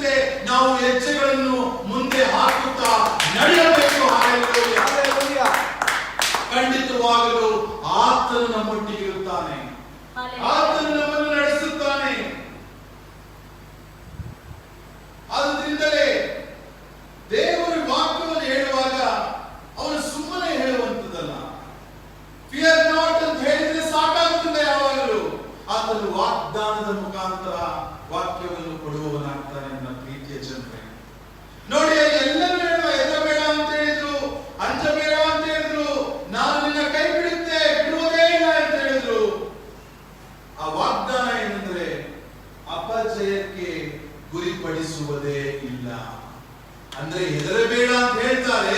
ಅದ್ರ ಹಿಂದೆ ವಾಗ್ದಾನ ಸಹಿತವಾದ ಮಾತೇನೆಂದರೆ ನಿನ್ನನ್ನು ಅಪಜಯಕ್ಕೆ ಗುರಿಪಡಿಸುವುದೇ ಇಲ್ಲ. Hallelujah, Hallelujah. ಹಲ್ಲೆಲೂಯಾ. Hallelujah. ಈ ರೀತಿಯಾದ ದೇವರು ವಾಗ್ದಾನದ ಮುಖಾಂತರ ನಮ್ಮನ್ನು ಇವತ್ತಿನ ದಿವಸದಲ್ಲಿ ಗಟ್ಟಿಗೊಳಿಸುತ್ತಿದ್ದಾನೆ, ನಮ್ಮ ಹೃದಯವನ್ನು ಧೈರ್ಯಪಡಿಸುತ್ತಿದ್ದಾನೆ. ಹೆದರಬೇಡಿರಿ, ನಾನು ನಿಮ್ಮೊಟ್ಟಿಗಿರುತ್ತೇನೆ, ನಿಮಗೆ ಜಯವನ್ನು ಕೊಡುತ್ತೇನೆ ಎಂದು ಹೇಳಿ. ಯಾಕಂದ್ರೆ ಯೇಸು ಹೇಳ್ತಾರೆ, ನಾನು ಈ ಲೋಕವನ್ನು ಜಯಿಸಿದ್ದೇನೆ, ನೀವು ಸಹ ಈ ಲೋಕವನ್ನು ಜಯಿಸುತ್ತೀರಾ ಎಂದು ಹೇಳಿ. Hallelujah, Hallelujah. ಹಲ್ಲೆಲೂಯಾ. ಹಲ್ಲೆಲೂಯಾ. ಈ ಲೋಕವನ್ನು ಜಯಿಸಿದ ದೇವರು ಯಾರೂ ಇಲ್ಲ ನನ್ನ ಪ್ರೀತಿಯ ಜನರೇ. ಆತನು ಮರಣವನ್ನು ಜಯಿಸಿದ ದೇವರೆಂದರೆ ಯೇಸು ಕ್ರಿಸ್ತನು ಒಬ್ಬನೇ. ಈ ಲೋಕವನ್ನು ನಮ್ಮ ಪಾಪಗಳಿಗೋಸ್ಕರ, ನಮ್ಮ ಶಾಪಗಳಿಗೋಸ್ಕರ, ತಪ್ಪುಗಳಿಗೋಸ್ಕರ ಆತನ ರಕ್ತವನ್ನು ಸುರಿಸಿ ಮರಣವನ್ನು ಜಯಿಸಿದ ದೇವರೆಂದರೆ ಯೇಸು ಕ್ರಿಸ್ತನು ಮಾತ್ರ.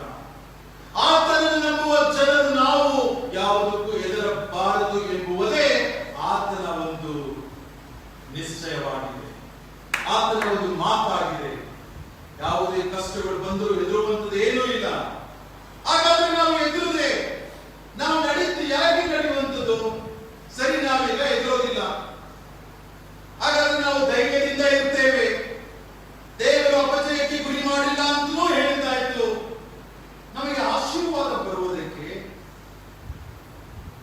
ಇದೊಂದೇ ಸಾಕ, ಅಥವಾ ಇನ್ನೇನಾದರೂ ಬೇಕಾ ಅಂತ ನಿಮ್ಮ ಮನಸ್ಸಿನಲ್ಲಿ ಅಥವಾ ನಿಮ್ಮ ಹೃದಯದಲ್ಲಿ ಪ್ರಶ್ನೆ ಹುಟ್ಟಬಹುದು. ನಾವು ಧೈರ್ಯದಿಂದಲೇ ಇದ್ರೆ ಸಾಕ, ನಾವು ಭಯದ ಆತ್ಮವನ್ನು ತೆಗೆದುಹಾಕಿ ಧೈರ್ಯದಿಂದ ಭಯಬಿಟ್ಟು ನಡೆದರೆ ಸಾಕ ಎಂದು ಕೇಳುವಾಗ ದೇವರ ವಾಕ್ಯವು ಈ ರೀತಿಯಲ್ಲಿ ಮತ್ತೆ ಒಂದು ವಾಕ್ಯವನ್ನು ಕೊಟ್ಟು ಹೇಳ್ತಾರೆ. ಅದನ್ನು ನಾನು ಈಗ ಹೇಳ್ತೇನೆ. ಯೆಹೋಶುವ 1ನೇ ಅಧ್ಯಾಯ 7, 8, 9 ಅಂದ್ರೆ ಅಲ್ಲಿ 5ನೇ ಅಧ್ಯಾಯ 5ನೇ ವಾಕ್ಯದಿಂದಲೂ ಚೆನ್ನಾಗಿ ಹೇಳ್ಕೊಂಡು ಬರ್ತಾರೆ. ಅದು ಜೋಶುವಾಗೆ ಅಂದ್ರೆ ಈ ಕನ್ನಡದಲ್ಲಿ ಯೆಹೋಶುವಾಗೆ ಮೋಶೆ ಹೋದಂತ ನಂತರ ಈ ವಾಕ್ಯವನ್ನು ಯೆಹೋಶುವಾಗೆ ಹೇಳಿ ಆತನು ಜನರನ್ನು, ಯಾಕಂದ್ರೆ ಈ ವಾಕ್ಯದ ಒಂದು ಸಾರಾಂಶ ಹೇಗಿರುತ್ತದೆ ಅಂತ ಹೇಳಿದ್ರೆ, ಈ ಒಂದು ಇಸ್ರಾಯೇಲ್ ದೇಶದಿಂದ ಐಗುಪ್ತ ದೇಶದಿಂದ ಇಸ್ರಾಯೇಲ್ ಕಾನಾನ್ ದೇಶಕ್ಕೆ ದೇವರು ಮೋಶೆಯ ಮುಖಾಂತರ ಆತನ ಜನರನ್ನು ಅಡವಿಯ ದಾರಿಯಲ್ಲಿ ಕರೆದುಕೊಂಡು ಕಾನಾನ್ ದೇಶಕ್ಕೆ ಹೋಗುವಾಗ ಮೋಶೆ ಆತನು ಇರುವ ತನಕ ಆತನು ನಡೆಸ್ತಾನೆ. ಅದಾದ ನಂತರ ಯೆಹೋಶುವ ಅಂದ್ರೆ ಜೋಶುವ ಅವನು ಕಾನಾನ್ ದೇಶಕ್ಕೆ ಅವರನ್ನು ಸೇರಿಸಬೇಕಾಗುತ್ತೆ. ಸೊ ಆ ಕಾನಾನ್ ದೇಶಕ್ಕೆ ಆ ಜೋಶುವನನ್ನು ಮೋಶೆ ಅವನನ್ನು ನೇಮಿಸಿ, ನೀನು ಇನ್ನು ಮುಂದೆ ಇವರನ್ನು ನಡೆಸಬೇಕೆಂದು ಹೇಳಿ. ಸೊ ಆ ರೀತಿಯಲ್ಲಿ ಇವತ್ತಿನ ದಿವಸದಲ್ಲಿ ಅನೇಕರಿಗೆ ಜವಾಬ್ದಾರಿಗಳು ಬಂದಿರಬಹುದು. ತನ್ನ ತಂದೆ ತಾಯಿ ಬಿಸ್ನೆಸ್ ಮಾಡಿದ ಇಲ್ಲದೆ ನೆಕ್ಸ್ಟ್ ಜನರೇಷನ್ಗೆ ತನ್ನ ಮಕ್ಕಳಿಗೆ ನಡೆಸೋದಕ್ಕೆ ಆ ಜವಾಬ್ದಾರಿ ಕೊಟ್ಟಿರಬಹುದು. ಅನೇಕ ಜನರಿಗೆ ತನ್ನ ಕುಟುಂಬವನ್ನು ಒತ್ತುಕೊಂಡು ತನ್ನ ಕುಟುಂಬಕ್ಕೆ ಸಹಾಯವಾಗಿ ಮಾಡುತ್ತಾ ನಡೆಸಿಕೊಂಡು ಹೋಗುವಂತ ಜವಾಬ್ದಾರಿ ಇರಬಹುದು. ಆತನ ಒಂದು ಬಿಸ್ನೆಸ್ ಅನ್ನು ತೆಗೆದುಕೊಂಡು ಹೋಗುವಂತ ಒಂದು ಜವಾಬ್ದಾರಿ ಇರಬಹುದು. ಅನೇಕ ರೀತಿಯಲ್ಲಿ ಈ ರೀತಿಯಾದ ಜವಾಬ್ದಾರಿಗಳನ್ನು ಇಡೀ ದಿವಸಗಳಲ್ಲಿ ಅನೇಕರಿಗೆ ಇರಬಹುದು. ಈ ಮೋಶೆ ಹೋದ ಮೇಲೆ ಯೆಹೋಶುವನಿಗೂ ಇದೇ ರೀತಿಯಾದ ಜವಾಬ್ದಾರಿ ಬಂದಿದೆ. ನಾನು ಹಿಂದೆ ಹೇಳಿದ ವಾಕ್ಯದಲ್ಲಿ ನೋಡುವಾಗ ಧೈರ್ಯದಿಂದಿದ್ರೆ ಮಾತ್ರ ಸಾಕ, ಇನ್ನು ಮುಂದೆ ಏನ್ ಮಾಡಬೇಕು ಅಂತ ಹೇಳಿದಾಗ ಈ ವಾಕ್ಯ ದೇವರು ಹೇಳುವಂಥದ್ದು ಯೆಹೋಶುವ 1ನೇ ಅಧ್ಯಾಯ 7, 8, 9ನೇ ವಾಕ್ಯವನ್ನು ನಾವೀಗ ಓದೋಣ. ನನ್ನ ಸೇವಕನಾದ ಮೋಶೆ ನಿನಗೆ ಬೋಧಿಸಿದ ಧರ್ಮೋಪದೇಶವನ್ನೆಲ್ಲ ಕೈಕೊಂಡು ನಡೆಯುವುದರಲ್ಲಿ ಸ್ಥಿರಚಿತ್ತನಾಗಿರು. ಹಲ್ಲೆಲೂಯಾ. ಪೂರ್ಣ ಧೈರ್ಯದಿಂದಿರು. ಹೌದು. ಅದನ್ನು ಬಿಟ್ಟು ಎಡಕ್ಕಾದರೂ ಬಲಕ್ಕಾದರೂ ಹೋಗಬೇಡ. ಆಗ ನೀನು ಎಲ್ಲಿ ಹೋದರೂ ಕೃತಾರ್ಥನಾಗುವಿ. ಸಾಕು. ಈಗ ಈ ವಾಕ್ಯದಲ್ಲಿ ನೋಡಿದ ನಾವು ಹಾಗಾದ್ರೆ ಧೈರ್ಯದಿಂದ ಇದ್ರೆ ಮಾತ್ರ ಸಾಕ, ಅದನ್ನ ಸಾಧಿಸಬಹುದಾ, ಹಾಗಾದ್ರೆ ನಾವು ಸಕ್ಸಸ್ ಆಗಬಹುದಾ ಅಂತ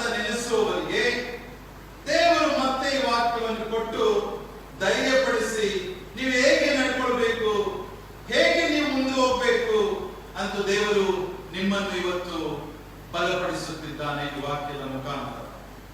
ನನ್ನ ಸೇವಕನಾದ ಮೋಶೆ ನಿನಗೆ ಬೋಧಿಸಿದ ಧರ್ಮೋಪದೇಶವನ್ನೆಲ್ಲ ಕೈಕೊಂಡು ನಡೆಯುವುದರಲ್ಲಿ ಸ್ಥಿರಚಿತ್ತನಾಗಿರು, ಪೂರ್ಣ ಧೈರ್ಯದಿಂದಿರು. ಅದನ್ನು ಬಿಟ್ಟು ಎಡಕ್ಕಾದರೂ ಬಲಕ್ಕಾದರೂ ಹೋಗಬೇಡ. ಆಗ ನೀನು ಎಲ್ಲಿ ಹೋದರೂ ಕೃತಜ್ಞನಾಗುವಿ. Hallelujah, hallelujah, hallelujah, hallelujah. ಈಗ ಮೋಶೆ ಗ್ರಂಥ ಆಯಿತು, ನಮ್ಮ ಯೇಸುವಿನ ವಾಕ್ಯಗಳು ಸಹ ನಾವೀಗ ಕೇಳಲ್ಪಟ್ಟಿದ್ದೇವೆ. ಹಾಗಾದ್ರೆ ಯೇಸುವಿನ ವಾಕ್ಯ, ಯೇಸು ಏನೆಲ್ಲ ಈ ಸತ್ಯವೇದ ವಾಕ್ಯದಲ್ಲಿ ಹೇಳಿದ್ದಾರೋ ಅದನ್ನು ನಾವು ಕೈಕೊಂಡು ನಡೆಯಬೇಕು. ಆ ಯೇಸು ಕ್ರಿಸ್ತನು ಏನೆಲ್ಲ ಹೇಳಿದ್ದಾನೋ ಅದನ್ನೆಲ್ಲ ಕೈಕೊಂಡು ನಡೆದು ಸ್ಥಿರಚಿತ್ತನಾಗಿರಬೇಕು. ಅಂದ್ರೆ ಸ್ಥಿರಚಿತ್ತನಾಗಿರಬೇಕೆಂದ್ರೆ ಹೇಗೆ? ಗಲಿಬಿಲಿಗೆ ಒಳಗಾಗಬಾರದು, ಚಂಚಲತೆ ಇರಬಾರದು. ಸ್ಟಬರ್ನ್ ಮೈಂಡ್ ಇರಬೇಕು, ಸ್ಥಿರಚಿತ್ತನಾಗಿರಬೇಕು.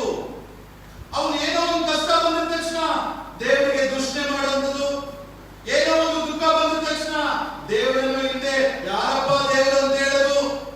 ಮತ್ತೆ ಅಲ್ಲಿ ನಾವು ಎಡಕ್ಕಾದರೂ ಬಲಕ್ಕಾದರೂ ಹೋಗದಂತೆ, ಅಂದ್ರೆ ನಾವು ಯೇಸುವಿನ ವಾಕ್ಯದನ್ನೇ ಸ್ಥಿರಚಿತ್ತನಾಗಿ ನಡೀತಿರಬೇಕು. ಆ ಸ್ಥಿರಚಿತ್ತನಾಗಿ ಒಂದೇ ಮನಸ್ಸಿನಲ್ಲಿ ನಾವು ನಂಬಿಕೆ ಇಟ್ಟು ನಾವು ಮುಂದೆ ಹೋಗಬೇಕು.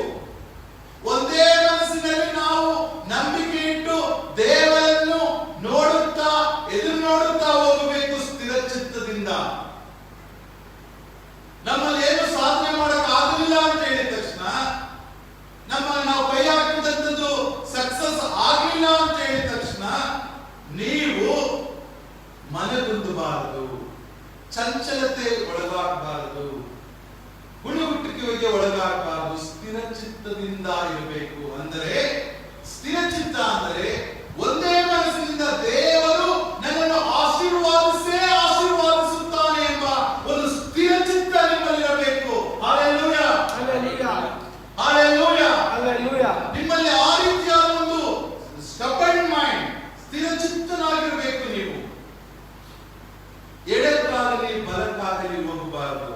ಅಂದರೆ ಯಾವುದೇ ನೋವು, ದುಃಖ, ಕಷ್ಟ, ವೇದನೆ, ಸಂಕಟಗಳು ಬಂದಾಗ ನಾವು ಆ ಕಡೆ ಈ ಕಡೆ ಹೋಗದೆ ಯೇಸುವಿನ ವಾಕ್ಯವನ್ನೇ ನೋಡುತ್ತಾ ನಾವೇನ್ ಮಾಡಬೇಕು? ಮುಂದೆ ಹೋಗಬೇಕು. Hallelujah, hallelujah. ಯೇಸು ಬೋಧಿಸಿದ, ಇಲ್ಲಿ ಮೋಶೆ ನಿನಗೆ ಬೋಧಿಸಿದ ಧರ್ಮೋಪದೇಶವನ್ನೆಲ್ಲ ಕೈಕೊಂಡು ಎಂದಿದೆ.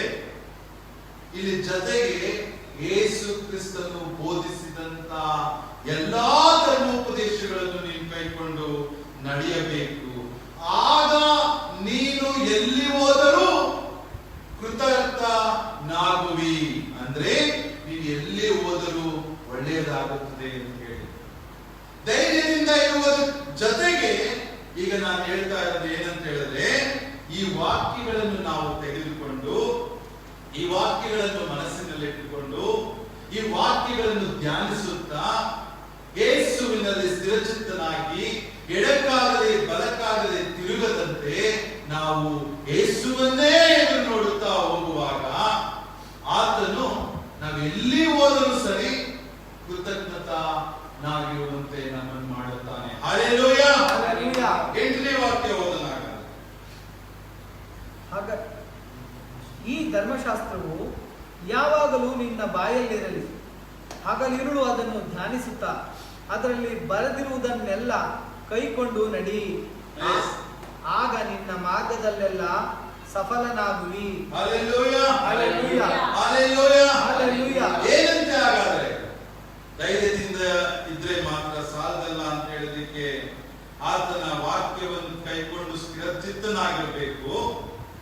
ಮತ್ತೆ ಯಾವಾಗಲೂ ಈ ಧರ್ಮಶಾಸ್ತ್ರವು ಯಾವಾಗಲೂ ನಿನ್ನ ಬಾಯಲ್ಲಿರಲಿ. ಅಂದರೆ ಈ ಧರ್ಮಶಾಸ್ತ್ರದಲ್ಲಿರುವ ವಾಕ್ಯಗಳು ಯಾವಾಗಲೂ ನಮ್ಮ ಬಾಯಲ್ಲಿರಬೇಕು. ದಾವಿದನನ್ನು ನೋಡಿ, ನೀವು ಯಾವಾಗಲೂ ವಾಕ್ಯಗಳನ್ನು ಹೇಳುತ್ತಾ ನೀವು ಪ್ರಾರ್ಥಿಸುತ್ತಲೇ ಇರ್ತಿದ್ದ ದೇವರಿಗೆ. ಎಂತ ಸನ್ನಿವೇಶ ಬಂದರೂ ಸರಿ, ಯಾವ ರೀತಿಯಾದ ಸನ್ನಿವೇಶ ಬಂದರೂ ಸರಿ,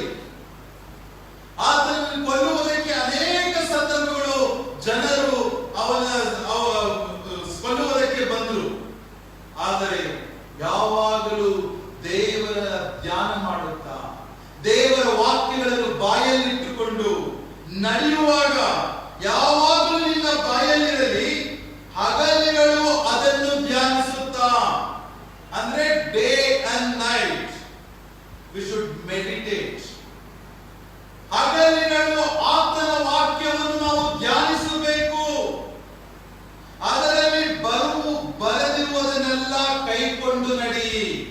ಅಂದ್ರೆ ಈ ವಾಕ್ಯದಲ್ಲಿ ಏನೆಲ್ಲ ಬರೆದಿದೆಯೋ ಅದೆಲ್ಲ ಕೈಕೊಂಡು ನಡೆಯುವಾಗ ಆಗ ನಿನ್ನ ಮಾರ್ಗದಲ್ಲೆಲ್ಲ ಸಫಲನಾಗುವಿ. Hallelujah, hallelujah, hallelujah. ಹಲ್ಲೆಲೂಯಾ. ಎಷ್ಟೋ ಜನರಿಗೆ ಇವತ್ತು ಪ್ರಶ್ನೆ ಇರ್ಬೋದು, ಯಾಕೆ ಹಾಗಾದ್ರೆ ನನಗೆ ಆಶೀರ್ವಾದನೆ ಬಂದಿಲ್ಲ, ಯಾಕೆ ನನಗೆ ಒಳ್ಳೆಯದೇ ಆಗಿಲ್ಲ, ನಾನು ದೇವರನ್ನ ಪೂರ್ಣ ರೀತಿಯಾಗಿ ನಾನು ಆರಾಧಿಸ್ತಿದ್ದೀನಲ್ಲ ಅಂತ ಹೇಳಿ ದಯವಿಟ್ಟು ಈ ವಾಕ್ಯವನ್ನು ನೀವು ಮನೆಗೆ ಹೋಗಿ ಮತ್ತೆ ನೀವು ಮೆಲಕ್ಕಾಕಿ ಮತ್ತೆ ನೀವು ಈ ವಾಕ್ಯವನ್ನು ಧ್ಯಾನ ಮಾಡಿ, ಮತ್ತೆ ಈ ವಾಕ್ಯವನ್ನು ನಿಮ್ಮ ಹೃದಯದಲ್ಲಿ ಅಳವಡಿಸಿಕೊಳ್ಳಿ. ಅಂದ್ರೆ ಯಾರು ನಾನಾಗಲಿ ಅನೇಕರಾಗಲಿ ಪರಿಪೂರ್ಣರಾಗಿರುವುದಕ್ಕೆ ಸಾಧ್ಯವಿಲ್ಲದಿದ್ದರೂ ಈ ವಾಕ್ಯಗಳನ್ನು ನಾವು ಆದಷ್ಟು ಕೈಕೊಂಡು ನಡೆಯುವಾಗ ನಿನ್ನ ಮಾರ್ಗದಲ್ಲೆಲ್ಲ ಸಫಲವಾಗುವಿ ಎಂದು ಹೇಳಿ ದೇವರು ಈ ದಿವಸ ನಿಮಗೆ ಹೇಳ್ತಿದ್ದಾನೆ. ನಾವೆಲ್ಲರೂ ಆತನ ವಾಕ್ಯಗಳನ್ನು ಹಿಡಿದುಕೊಂಡು ನಾವು ನಮ್ಮ ಮಾರ್ಗದಲ್ಲಿ ನಡೆಯಬೇಕು. Hallelujah, hallelujah. ಆಗ ನಾವು ಸಫಲವಾಗ್ತೇವೆ, ಆಗ ನಾವು ಸಕ್ಸಸ್ ಹೊಂದುತ್ತೇವೆ. ನಮ್ಮ ಕೆಲಸಗಳಲ್ಲಿ ಇರಬಹುದು, ನಮ್ಮ ದುಡಿಮೆ ಹೆಚ್ಚಾಗುತ್ತದೆ, ನಮ್ಮ ಕೆಲಸಗಳಲ್ಲಿ ಪ್ರಮೋಷನ್ ಸಿಗುತ್ತದೆ, ನಮ್ಮ ಬಿಸ್ನೆಸ್ ಅಲ್ಲಿ ಒಳ್ಳೆಯ ಬಿಸ್ನೆಸ್ ಆಗುತ್ತದೆ. ಯಾವುದೇ ಕ್ಷೇತ್ರದಲ್ಲಾಗಲಿ, ನೀವಿರುವಂತ ಏನೇ ಕೆಲಸಗಳಲ್ಲಾಗಲಿ ಈ ವಾಕ್ಯಗಳನ್ನು ಹಿಡಿದುಕೊಂಡು ನಡೆಯುವಾಗ ನಿಮ್ಮ ಮಾರ್ಗದಲ್ಲಿ ನೀವು ಸಫಲರಾಗ್ತೀರಾ. Hallelujah, hallelujah. ಮತ್ತು ಕೃತಾರ್ಥನಾಗಿ 9ನೇ ವಾಕ್ಯ, ನಾನು ನಿನಗೆ ಆಜ್ಞಾಪಿಸಿದ್ದೇನಲ್ಲ. ಮತ್ತೆ ದೇವರು ಹೇಳ್ತಾರೆ ಅಲ್ಲಿ, ನಾನು ನಿಮಗೆ ಆಜ್ಞಾಪಿಸಿದ್ದೇನಲ್ಲ.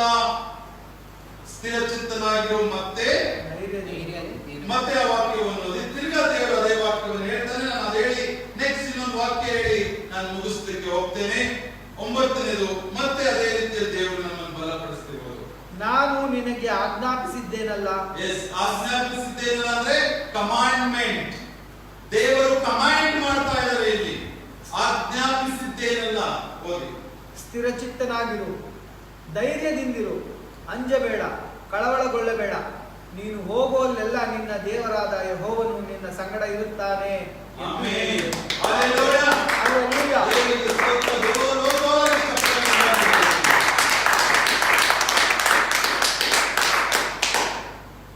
ನಾವೆಲ್ಲೆಲ್ಲ ಹೋಗ್ತೀವೋ ಅಂದ್ರೆ ದೇವರು ಕೊನೆಯದಾಗಿ ಹೇಳ್ತಿರೋಂಥದ್ದು, ನಾನು ನಿನಗೆ ಆಜ್ಞಾಪಿಸಿದ್ದೇನಲ್ಲ.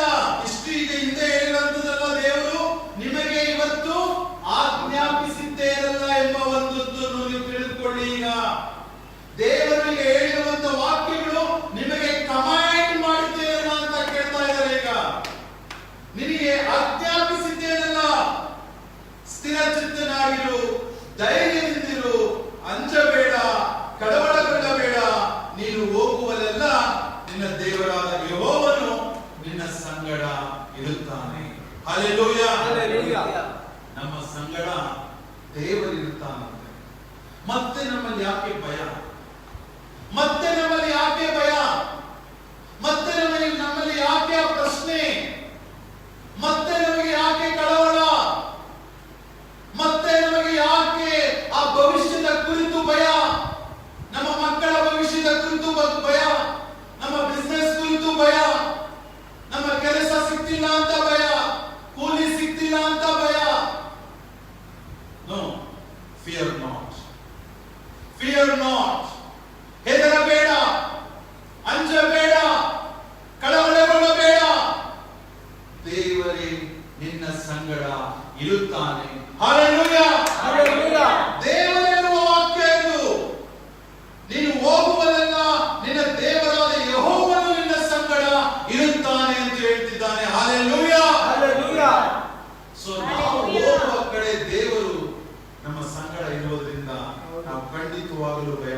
ಬೇಡ. ಈ ಭಯ ಎನ್ನುವುದು ನಮ್ಮ ಜೀವಿತದಿಂದ ಇವತ್ತೇ ಕಿತ್ತು ಹಾಕಬೇಕು ಯೇಸುವಿನ ಹೆಸರಿನಲ್ಲಿ. ನಮ್ಮ ಮನೆಯಿಂದ ಆ ಭಯವನ್ನು ಒತ್ತುವರಿಸಬೇಕು.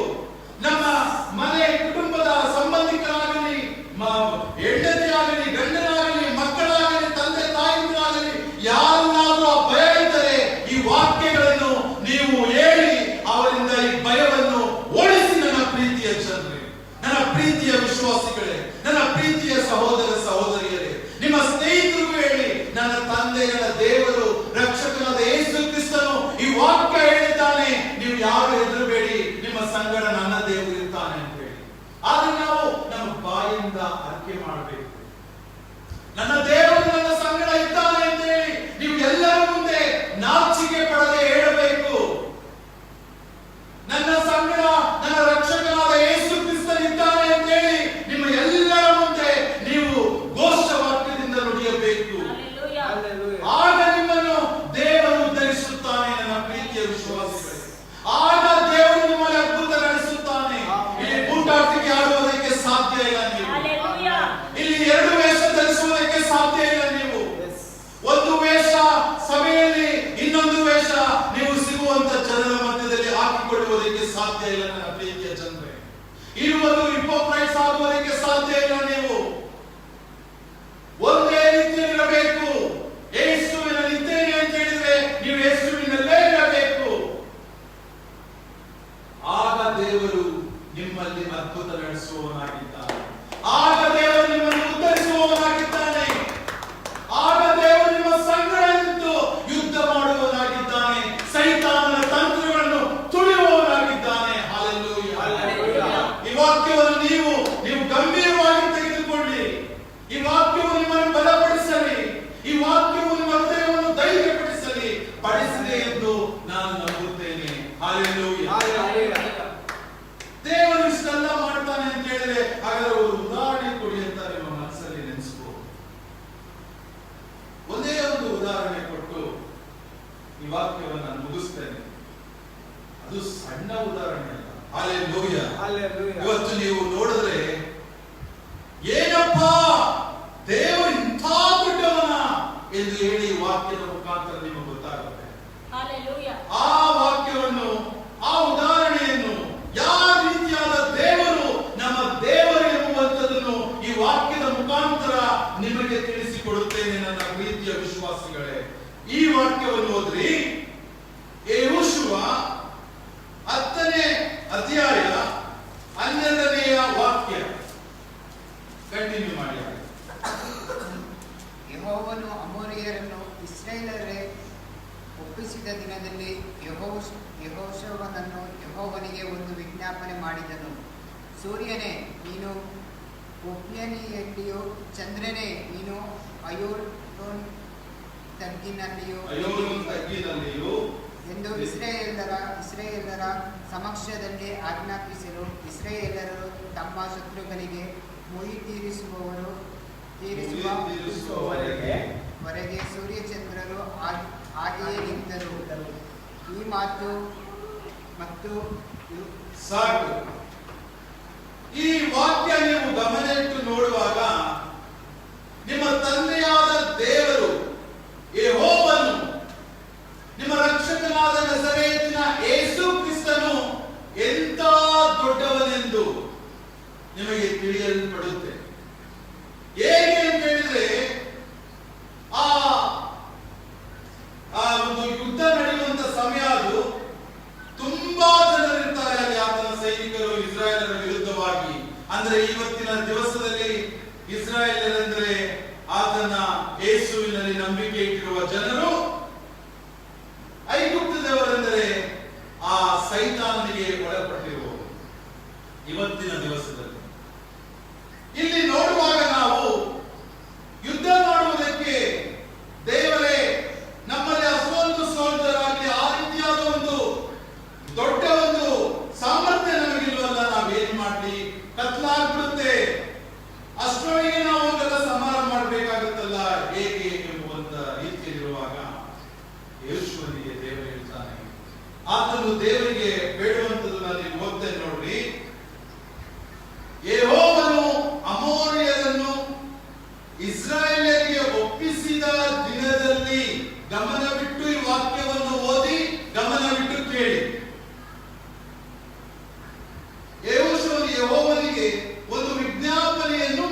ಸಮಯದಲ್ಲಿ ಯೆಹೋಶುವನು ಯೆಹೋವನಿಗೆ ಒಂದು ವಿಜ್ಞಾಪನೆ ಮಾಡ್ತಿದ್ದಾನೆ. ಸೂರ್ಯನೇ ನೀನು ಗಿಬ್ಯೋನಿನಲ್ಲಿಯೂ, ಚಂದ್ರನೇ ನೀನು ಅಯೋಲೋನ್ ತಗ್ಗಿನಲ್ಲಿಯೂ ನಿಲ್ಲಿರಿ. ಏನಂತ ಕೇಳ್ತಿರೋದು? ಇದು ಯಾರಾದ್ರೂ ನೆನೆಸೋದಕ್ಕಾಗುತ್ತಾ? ಇಲ್ಲಿ ಗಮನ ಇಟ್ಟು ಕೇಳಿ.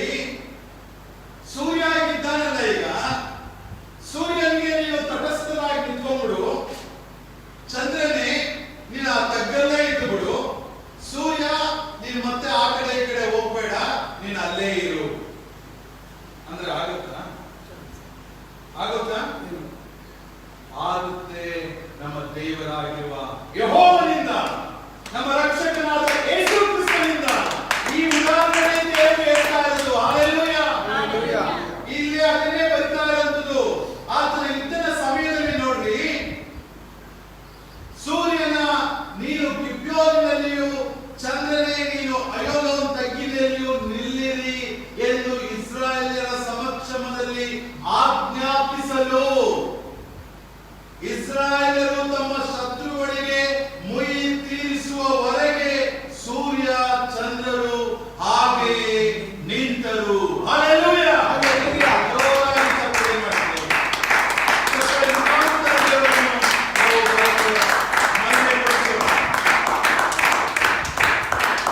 ಅಂದ್ರೆ ಕೇಳಿಯಲ್ಲಿ ಹಾಗೆ ನಿಂತರಂತೆ. ಯಾರದು? ಸೂರ್ಯ ಮತ್ತೆ ಚಂದ್ರ. ಸೂರ್ಯ ಮತ್ತೆ ಚಂದ್ರರು ಹಾಗೆ ನಿಂತುಕೊಂಡರು. ಹಲ್ಲೆಲೂಯಾ. ಹಲ್ಲೆಲೂಯಾ. ಈ ರೀತಿಯಾದ ಅದ್ಭುತ ಮಾಡುವುದಕ್ಕೆ ನಮ್ಮ ದೇವರಿಂದ ಹೊರತು ಯಾರಿಂದಲೂ ಸಾಧ್ಯವಿಲ್ಲ. ನನ್ನ ಪ್ರೀತಿಯ ವಿಶ್ವಾಸಿಗಳೇ, ಸೂರ್ಯ ಚಂದ್ರರು ದೇವರ ಮಾತನ್ನು ಕೇಳಿ, ದೇವರು ಆತನ ಸೇವಕನಾಗಿದ್ದಂತ ಯೆಹೋಶುವನ ಮಾತನ್ನು ಕೇಳಿ ಸೂರ್ಯ ಚಂದ್ರರನ್ನು ತಟಸ್ಥನಾಗಿ ನಿಲ್ಲಿಸಿದನು. ಹಲ್ಲೆಲೂಯಾ. ಹಲ್ಲೆಲೂಯಾ. ಈ ರೀತಿಯಾದ ಅದ್ಭುತ ದೇವರು ಆ ಯೆಹೋಶುವನ ಯುದ್ಧದ ಸಮಯದಲ್ಲಿ ಮಾಡಿರುವಾಗ ನಮ್ಮ ಜೀವಿತದಲ್ಲಿ ಯಾವ ಕಾರ್ಯಗಳನ್ನು ಮಾಡುವುದಕ್ಕೆ ಸಾಧ್ಯ ಎಂದು ನೀವು ಯೋಚಿಸಿ ನೋಡಿ. ಖಂಡಿತವಾಗಲೂ ನಿಮ್ಮ ಜೀವಿತದಲ್ಲಿ ಈ ರೀತಿಯ ಅದ್ಭುತ ಕಾರ್ಯಗಳನ್ನು ನಡೆಸುತ್ತಾನೆ ನನ್ನ ದೇವರು. Hallelujah. ಹಲ್ಲೆಲೂಯಾ. ಹಲ್ಲೆಲೂಯಾ. ನೆಕ್ಸ್ಟ್ ಹಾಗೇನೆ ಕಂಟಿನ್ಯೂ ಮಾಡಿ. ನಿಂತರು ಆದ್ಮೇಲೆ ಕಂಟಿನ್ಯೂ ಮಾಡಿ. ಈ ಮಾತು ಎಸ್, ಯಶಾರ್ ಗ್ರಂಥದಲ್ಲಿ ಬಂದಿದೆಯಲ್ಲ. ಹೌದು. ಹೀಗೆ ಸೂರ್ಯನು ಎಸ್, ಮುಳುಗಲಿಕ್ಕೆ ಹಾ. ಆತುರ ಪಡದೆ, ಎಸ್, ಹೆಚ್ಚು ಕಡಿಮೆ ಒಂದು ದಿವಸ ಪೂರ್ತಿ ಎಸ್, ಆಕಾಶ ಮಧ್ಯದಲ್ಲಿಯೇ ನಿಂತನು. ಹಲ್ಲೆಲೂಯಾ. ಹಲ್ಲೆಲೂಯಾ. ಯೆಹೋವನು ಹ್ಮ್. ಈ ಪ್ರಕಾರ ಎಸ್, ಒಬ್ಬ ಮನುಷ್ಯನ ಮಾತಿಗೆ ಕಿವಿಗೊಟ್ಟು ಎಸ್, ಕಿವಿಗೊಟ್ಟ ದಿವಸವು Yes. ಅದಕ್ಕಿಂತ ಹಿಂದೆಯೂ ಮುಂದೆಯೂ ಇಲ್ಲವೇ ಇಲ್ಲ. ಆಮೆನ್. ಆಮೆನ್. ಹಲ್ಲೆಲೂಯಾ. ಹಲ್ಲೆಲೂಯಾ. ಈ ರೀತಿಯಾದ ಒಬ್ಬ ಮನುಷ್ಯನ ಮಾತಿಗೆ ಕಿವಿಗೊಟ್ಟು, ಹಲ್ಲೆಲೂಯಾ. ಹಲ್ಲೆಲೂಯಾ. ಯಾರ ಮಾತಿಗೆ? ಮನುಷ್ಯನ ಮಾತಿಗೆ. ಆಗ ನೀವು ವಿಶ್ವಾಸನಾಗಿರುವ ನಿಮ್ಮ ಮಾತಿಗೆ ದೇವರು ಕಿವಿಗೊಟ್ಟು ಅದ್ಭುತವನ್ನು ನಡೆಸುತ್ತಾನೆ. ಹಲ್ಲೆಲೂಯಾ. ಹಲ್ಲೆಲೂಯಾ. ಹಲ್ಲೆಲೂಯಾ. ವಿಶ್ವಾಸಿಗಳೇ, ಆತುರ ಪಡದೆ ಸೂರ್ಯ ಏನ್ ಮಾಡ್ತಾನಂತೆ? ಆತುರ ಪಡದೆ ಹೆಚ್ಚು ಕಡಿಮೆ ಒಂದು ದಿವಸ ಆಕಾಶ ಮಧ್ಯದಲ್ಲಿ ನಿಂತನು. ಹಲ್ಲೆಲೂಯಾ. ನೀವಿವಾಗ ಇದಕ್ಕೆ ಯಾವುದಕ್ಕೂ ಹೆದರಬೇಡಿ. ನನ್ನ ಭವಿಷ್ಯ ಇದೆಯಲ್ಲ ಅಂತ ಹೆದರಬೇಡಿ. ನನ್ನ ಸಾಲ ತೀರಿಸುವುದಕ್ಕೆ ಆಗ್ತಾ ಇಲ್ಲ ಅಂತ ಹೆದರಬೇಡಿ. ನನ್ನ ಭವಿಷ್ಯದ ಕುರಿತು ಹೆದರಬೇಡಿ. ನಿಮಗಿಂತಲೂ ನನಗೆ ಹೆಚ್ಚಿನ ಕಷ್ಟಗಳಿದೆ ನನ್ನ ಪ್ರೀತಿಯ ವಿಶ್ವಾಸಿಗಳೇ.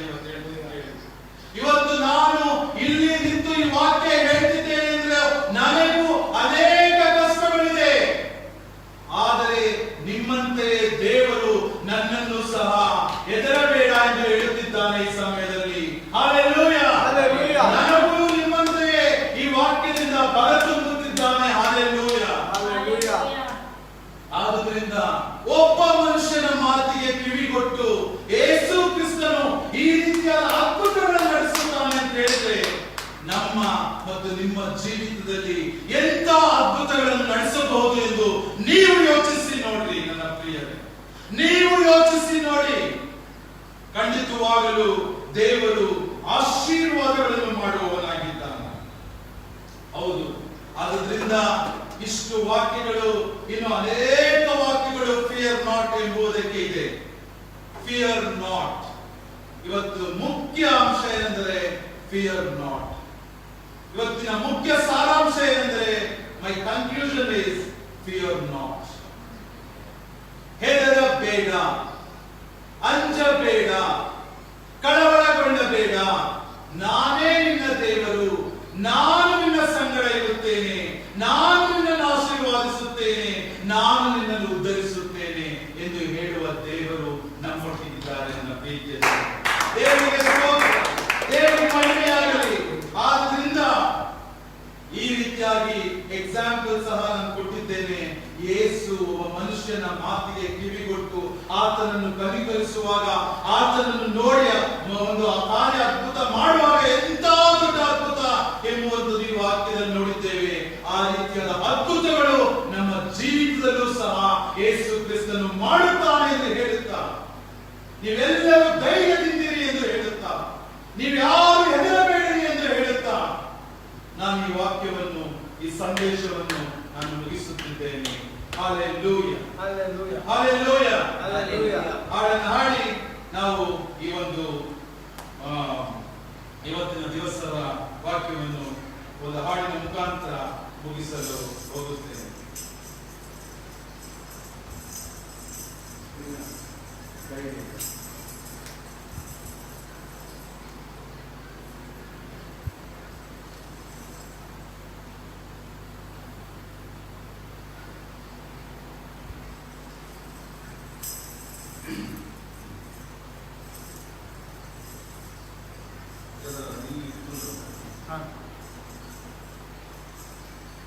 ಸೊ ಈಗ ಒಂದು ಹಾಡಿನ ಮುಖಾಂತರ ಹಾಡನ್ನು ಹಾಡಿ ನಾವು ಕ್ಲೋಸ್ ಮಾಡೋಣ.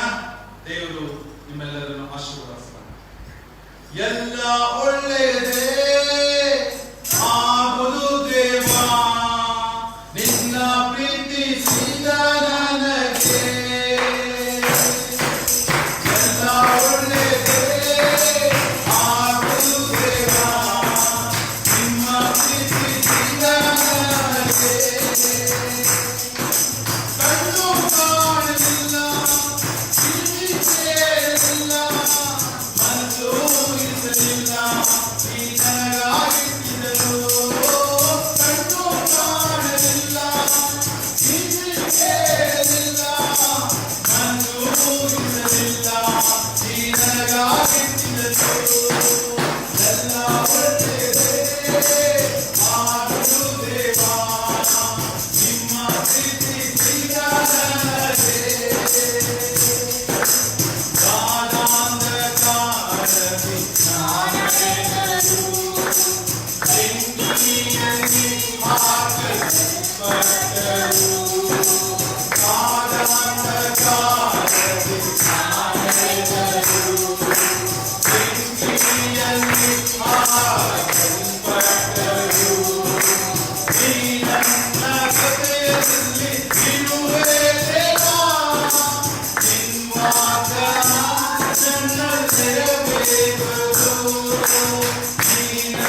ನಾವು ಯಾವುದಕ್ಕೂ ಹೆದರುವುದಿಲ್ಲ, ಕದಲುವುದಿಲ್ಲ, ಭಯಪಡುವುದಿಲ್ಲ, ಧೈರ್ಯವಿರುವುದಿಲ್ಲ, ಚಿಂತಿಸುವುದಿಲ್ಲ. ಏಸಪ್ಪ, ನೀವು ನಮ್ಮೊಟ್ಟಿಗಿದ್ದೀರಿ, ನಮ್ಮ ಸಂಗಡ ಇದ್ದೀರಿ, ನಮ್ಮ ಪರವಾಗಿ ನಿಂತು ಯುದ್ಧ ಮಾಡುವವನಾಗಿದ್ದೀರಿ, ನಮ್ಮನ್ನು ಆಶೀರ್ವಾದಿಸುವವರಾಗಿದ್ದೀರಿ. ಹೌದು ಏಸಪ್ಪ, ನಿಮ್ಮನ್ನು ನಂಬಿರುವ ನಮಗೆ ಯಾವಾಗಲೂ ನೀವು ಸಹಾಯ ಮಾಡುತ್ತೀರಾ ಎಂದು ನಂಬಿದ್ದೇವೆ. ಪ್ರೀತಿಯುಳ್ಳದೇವೆ, ಯಾರೆಲ್ಲ ಬಂದಿದ್ದಾರೋ ಎಲ್ಲರನ್ನೂ ಆಶೀರ್ವಾದಿಸಿ ಅಪ್ಪ. ಫೇಸ್ಬುಕ್ ಲೈವ್ ನೋಡುತ್ತಿರುವ ಪ್ರತಿಯೊಬ್ಬರನ್ನು ಆಶೀರ್ವಾದಿಸಿ. ಈ ವಾಕ್ಯವು ಯಾರ ಕಿವಿಯೆಲ್ಲ ಬೀಳುತ್ತದೋ ಅಪ್ಪ, ಅವರು ಆಶೀರ್ವಾದ ಹೊಂದಲಿ ಏಸಪ್ಪ. ಅವರು ಹೆದರದೇ ಇರಲಿ ಏಸಪ್ಪ. ಭಯಪಡದೆ, ಭವಿಷ್ಯತ್ತನ್ನು ಕುರಿತು ಚಿಂತಿಸದೆ, ಭಯಪಡದೆ ಅವರ ಜೀವನವನ್ನು ಸಾಗಿಸಲಿ ಏಸಪ್ಪ. ಆ ರೀತಿಯಲ್ಲಿ ಒಬ್ಬೊಬ್ಬರನ್ನು ಆಶೀರ್ವಾದಿಸಿ. ಆ ರೀತಿಯಲ್ಲಿ ನಿಮ್ಮನ್ನು ನಂಬುವ ಒಬ್ಬೊಬ್ಬರ ಜೀವಿತದಲ್ಲೂ ಅದ್ಭುತವನ್ನು ನಡೆಸಿ. ಆ ರೀತಿಯಲ್ಲಿ ನಿಮ್ಮನ್ನು ಒಬ್ಬೊಬ್ಬ ನಂಬಿ ಜೀವಿಸುತ್ತಿರುವ ಒಬ್ಬೊಬ್ಬರ ಕುಟುಂಬಗಳಲ್ಲೂ ಆಶೀರ್ವಾದಿಸಿ ಅವರನ್ನು ಉದ್ಧಾರ ಮಾಡಬೇಕಾಗಿ ಬೇಡುತ್ತೇನೆ. ಅವರ ಕೆಲಸ ಕಾರ್ಯಗಳನ್ನು ಉದ್ಧರಿಸಬೇಕಾಗಿ ಬೇಡುತ್ತೇನೆ. ಆಶೀರ್ವಾದಕರವಾಗಿ ಅವರನ್ನು ಅನ್ಯ ಜನಾಂಗಗಳ ಮುಂದೆ, ಅನ್ಯ ಜನರ ಮುಂದೆ ನೀಡಬೇಕಾಗಿ ಬೇಡುತ್ತೇನೆ. ಎಲ್ಲ ನಿಮ್ಮ ಒಪ್ಪಿಸುತ್ತೇನೆ. ತಂದೆಯು ದೇವರಾಗಿರುವ ಯೆಹೋವನೇ, ನಮ್ಮ ರಕ್ಷಕನು, ಸಹಾಯಕನು, ಒಡೆಯನು, ರಾಜನು, ಪ್ರಭು ಆಗಿರುವ ಹಾಗೂ ನಿಮ್ಮ ಒಬ್ಬನೇ ಮಗನಾಗಿರುವ ನಜರೇತಿನ ಯೇಸು ಕ್ರಿಸ್ತನ ಹೆಸರಿನಲ್ಲಿ ಈ ಚಿಕ್ಕ ಕೂಗನ್ನು, ಈ ಚಿಕ್ಕ ಪ್ರಾರ್ಥನೆಯನ್ನು ಬೇಡಿಕೊಂಡು ಇದುವರೆಗೂ ಸದುತ್ತರವನ್ನು ಕೊಟ್ಟಿದ್ದೀರಿ, ಮುಂದೆಯೂ ಸದುತ್ತರವನ್ನು ಕೊಡುತ್ತೀರಿ, ಅದ್ಭುತಗಳನ್ನು ನಡೆಸುತ್ತೀರಿ ಎಂದು ನಂಬಿ ಈ ಚಿಕ್ಕ ಪ್ರಾರ್ಥನೆಯನ್ನು ಮುಗಿಸುತ್ತೇವೆ. ನಮ್ಮ ಪ್ರೀತಿಯುಳ್ಳ ತಂದೆ, ನಮ್ಮ ದೇವರೇ, ನಮ್ಮ ತಂದೆ. Amen, amen, amen. ನನ್ನ ಮನವೇ ಯೆಹೋವನನ್ನು ಕೊಂಡಾಡು, ನನ್ನ ಸರ್ವೇಂದ್ರಿಯಗಳೇ ಆತನ ಪವಿತ್ರ ನಾಮವನ್ನು ಕೀರ್ತಿಸಿರಿ. ನನ್ನ ಮನವೇ ಯೆಹೋವನನ್ನು ಕೊಂಡಾಡು, ಆತನು ಮಾಡಿದ ಉಪಕಾರಗಳಲ್ಲಿ ಒಂದನ್ನೂ ಮರೆಯಬೇಡ. ಆಮೆನ್. Praise the Lord. ಎಲ್ಲರೂ ದೇವರು ನಿಮ್ಮೆಲ್ಲರನ್ನು ಆಶೀರ್ವಾದಿಸುತ್ತಾನೆ. ಯೇಸುವಿನ ಹೆಸರಿನಲ್ಲಿ ನೀವೆಲ್ಲರೂ ಧೈರ್ಯದಿಂದ